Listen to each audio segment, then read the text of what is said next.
Hi, I'm Sarah from The Upcoming. A pleasure to have you here with us in London. Thanks for having me. If you could start with a brief introduction to your film. For people who don't know anything about it, what can they expect? Well, my film's called Getting It Back, the story of Cymande. It's a music documentary, but it's hopefully more than that. It's about a British band who not that well known really, but they're highly influential and they got an amazing story. They did 3 albums in the 70s that not many people in this country heard, but they actually did quite well in the States. They toured with Al Green and they played at the Apollo in Harlem. They're the first British artists to play the Apollo in Harlem. Toured playing to 30,000 people. But every time they came home, they couldn't get a gig, couldn't get on the radio, couldn't get on TV. And after 3 years and 3 albums, they decided to take a break. And that break lasted 40 years in the end. But in the meantime, their music took on a life of its own. Hip hop started in the States, and DJs found something in Cymande's music and many of their tunes that they could use, and they became kind of touchstones in many kind of different genres. And eventually, the journey the music went on in that kind of 40-year period ultimately brought them back again in their 70s, playing gigs around the world to kids who got into them on YouTube or Shazam or Spotify, basically. So how did you come to this story, and how did you know this is going to be a perfect story to make into a documentary? Because I'm a big fan of theirs, basically. I have been since the early 90s, mid 90s. Basically, I've got a mixtape, a rare groove mixtape, which had no track listing on it. I didn't know what the tunes were, but 2 of the tunes on there happened to be Cymande tunes, but I didn't find that later. It was all like American funk and stuff like that. And my favourite tracks on there were I had no idea who they were by. And then a few years later, I moved in with a good mate of mine who's a proper crate digger, record collector, and he had a record of Cymande's and put it on. And I was like, what is this? This is amazing. And then he told me the story that these guys are from Brixton. And we lived in Streatham at the time, so it was just down the road. And I went and started listening to their records, and lo and behold, the tune on my tape was one of theirs, you know. And I was like, oh my God, it's them. And so for the next 20 years, I've been throwing parties and telling people all about them. And then I went to their first gig back on their comeback in 2014, just as a fan, not really thinking I was going to do a film about them. And then, ended up a few years ago, 5 years ago now, because it's been such a long time we've been making this. But 5 years ago, me and my producer partner, who we've been doing sport documentaries for a few years, and we ended up deciding that we wanted to do something more important, something interesting, something really spoke to us. And we thought, why has no one told the story of Cymande yet? It's an amazing story, it's powerful stuff, amazing music. Why has no one done it? So we got in touch with them and they were like, yep, sounds good to us, let's do it. And what were maybe some of the highlights of the whole process, but also some of the challenges?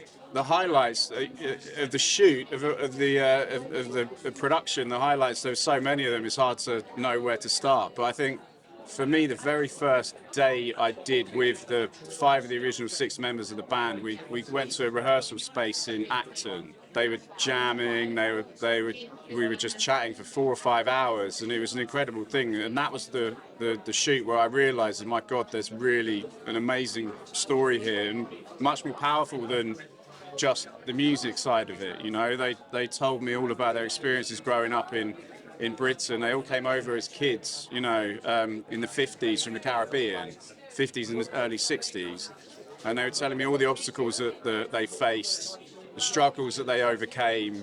And I realised that it was a story that wasn't just music, you know, but their experiences shaped the music, and the obstacles that were put in front of them as children and as young adults in different guises were all still the same, you know. No one cared about their music because they were British and black rather than American. People belittled them because they had no interest in promoting black British talent, you know. And so I learned all this stuff, and we had this first shoot, and I can remember coming out of it after 4 hours going, man, we've got to make this happen because it's too important not to do it, you know.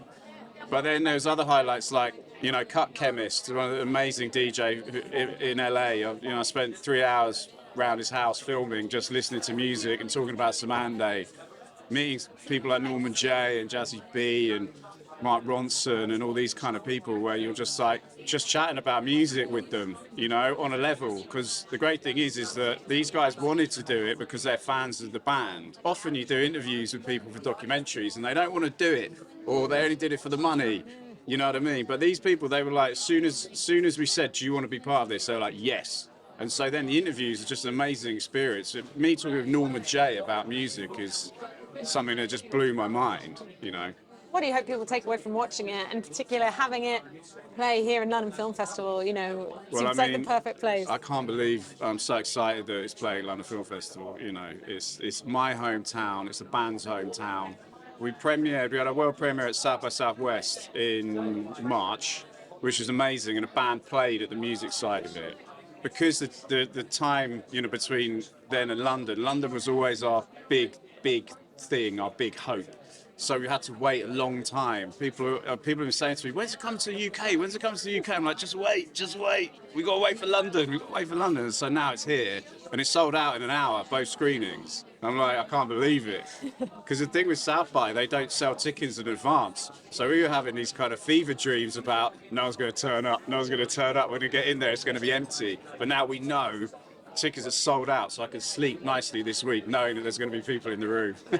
Amazing. And very quickly, do you know what you're going to work on next? Have you got another project? I don't. I've been so concentrating on this that I don't know yet, but I'm currently writing a vampire horror comedy at the moment, just to do something completely different. Wow. And whether it comes to fruition, we'll see.